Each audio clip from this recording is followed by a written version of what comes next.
കണ്ണീർ ഭൂമിയായി വയനാട് മുണ്ടക്കൈയും ചൂരൽമലയും. ദുരന്തത്തിൽ നഷ്ടമായത് 303 ജീവൻ. കണ്ടെത്താനുള്ള 209 പേരിൽ 49 കുട്ടികളെന്ന് ഔദ്യോഗിക കണക്ക്.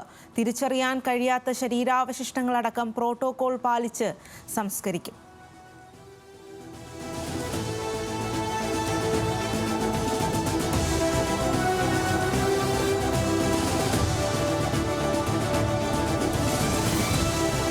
വയനാട്ടിൽ 4ാം നാൾ സോൺ തിരിച്ച് പരിശോധന. തെരച്ചിലിന് 2000-ത്തിലധികം പേരുടെ ടീം. ചാലിയാറിൽ 40 കിലോമീറ്ററോളം പരിശോധിക്കാൻ തീരുമാനം. സഹായത്തിന് ഹെലികോപ്റ്ററും റഡാർ സംവിധാനവും. ഇന്ന് ഒരു മൃതദേഹം കൂടി കണ്ടെടുത്തു.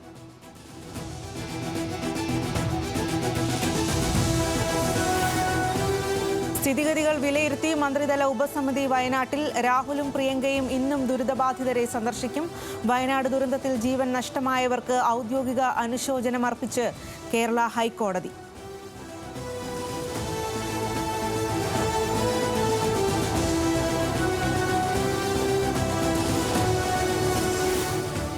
ദുരന്തമുഖത്തിന്റെ ചിത്രങ്ങൾ പുറത്തുവിട്ട് ISRO. ഉരുൾപൊട്ടലിന്റെ പ്രഭവ കേന്ദ്രം സമുദ്രനിരപ്പിൽ നിന്ന് 1550 മീറ്റർ ഉയരത്തിൽ.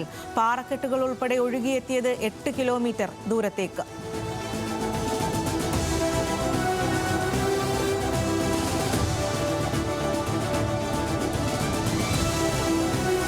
കിട്ടിയിട്ടുള്ള റിപ്പോർട്ട് അനുസരിച്ചാണെങ്കിൽ 49 കുട്ടികൾ മരണപ്പെടുകയോ കാണാതാവുകയോ ചെയ്തിട്ടുണ്ട്. സ്കൂളുകളെ സംബന്ധിച്ചിടത്തോളം ചെറുതും വലുതുമായിട്ടുള്ള അറ്റകുറ്റപ്പണികൾ നടത്തേണ്ടതായിട്ടുണ്ട്. അപ്പോൾ ഇത് എന്തെങ്ങനെ വേണം എന്ന് സംബന്ധിച്ചിടത്തോളം ഞാൻ ബഹുമാനപ്പെട്ട മുഖ്യമന്ത്രിയും കൂടെ കണ്ട ശേഷം നമുക്ക് അതിനെ സംബന്ധിച്ചോളം ആലോചിക്കാൻ കഴിയുന്നതാണ്. ദുരന്തത്തിൽ 49 കുട്ടികൾ മരണപ്പെടുകയോ കാണാതാവുകയോ ചെയ്തിട്ടുണ്ടെന്ന് മന്ത്രി വി ശിവൻകുട്ടി. വെള്ളാർമല GVHSസും മുണ്ടക്കൈ GLPSും പുനർനിർമ്മിക്കും.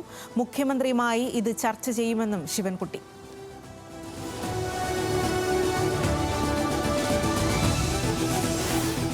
വടക്കൻ കേരളത്തിൽ മഴ കനക്കും. തൃശൂർ മുതൽ കാസർഗോഡ് വരെ ശക്തമായ മഴയ്ക്ക് സാധ്യത. ഈ മാസം പകുതിയോടെ കേരളത്തിൽ അതിതീവ്ര മഴയെന്നും കാലാവസ്ഥാ നിരീക്ഷണ കേന്ദ്രം. സംസ്ഥാനത്തിന് ജാഗ്രതാ നിർദ്ദേശം.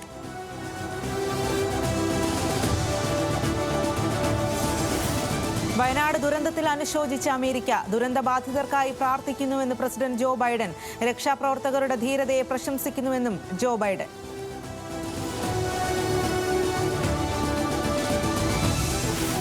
ഹിമാചലിലെ മേഘവിസ്ഫോടനത്തിലെ മരണം 11ആയി. കാണാതായ 50 പേർക്കായി രക്ഷാപ്രവർത്തനം തുടരുന്നു.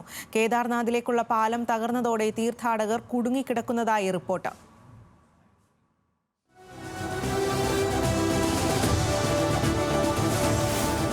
മാവോയിസ്റ്റ് നേതാവ് CP മൊയ്തീൻ അറസ്റ്റിൽ. ഭീകരവിരുദ്ധ സ്ക്വാഡ് അറസ്റ്റ് ചെയ്തത് ആലപ്പുഴയിൽ നിന്ന്. പിടിയിലായത് ഇന്നലെ രാത്രി.